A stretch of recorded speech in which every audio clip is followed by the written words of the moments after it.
Hello and welcome to today's video where I'll be explaining how to draw 2D Lewis structures. As you can see, I'm beginning with nitrogen and 3 chlorines. Nitrogen has 3 valence electrons and chlorine has 7. We multiply that 7 by 3 to get 21 and we add in the 5 to get 26 total electrons.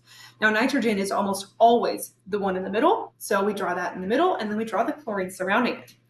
Each bond between atoms is 2 valence electrons, so 3 bonds become 6. Now we have 20 leftover electrons, and so we draw those around to make sure that each one of our little atoms has 8 total electrons surrounding it, satisfying the octet rule. As you can see, nitrogen with its 3 bonds and its 2 extra valence electrons makes a total of 8, where each chlorine has 1 bond and 6 valence electrons. That is satisfactory. Now we move on to carbon with 4 bromines.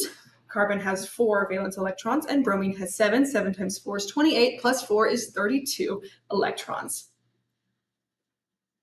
Now we're going to begin drawing. Carbon this time is the one in the middle with all the bromines surrounding it. So we're going to quickly draw that. Like we said before, each bond is 2 electrons. So 4 times 2 is 8 electrons, and we have 24 left over to use.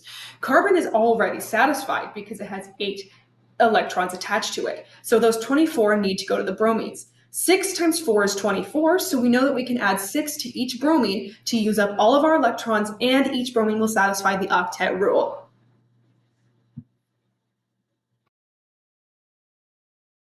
There we go. 0 electrons left over, and that is all we need.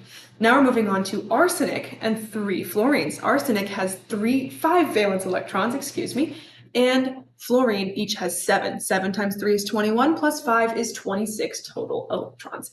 We're going to put arsenic in the middle, and we're going to put all 3 of our fluorines around it. Now we have 3 bonds. 3 times 2 is 6, so we're going to have 20 left over to use. Arsenic needs to have 2 on it because it currently has 6, so it just needs 2 more. So we're going to put 1 lone pair of 2 electrons on it.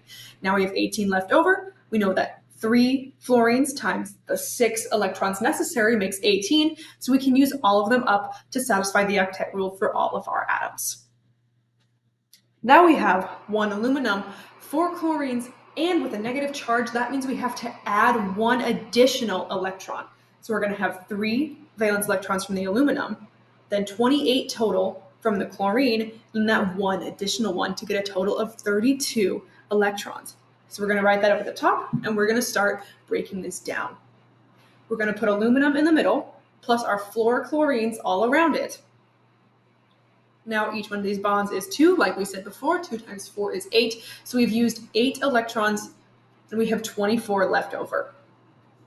Now, yet again, like we said before, 6 is what we need for each chlorine, and there are 4 chlorines. 6 times 4 is 24, so we know that we can use up all of the electrons and satisfy the octet rule for all of our atoms.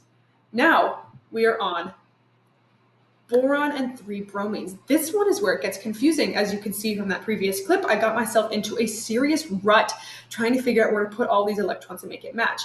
When you get into a rut like this and you can't figure out how to make it match, it's likely that this is one combination that will break the octet rule.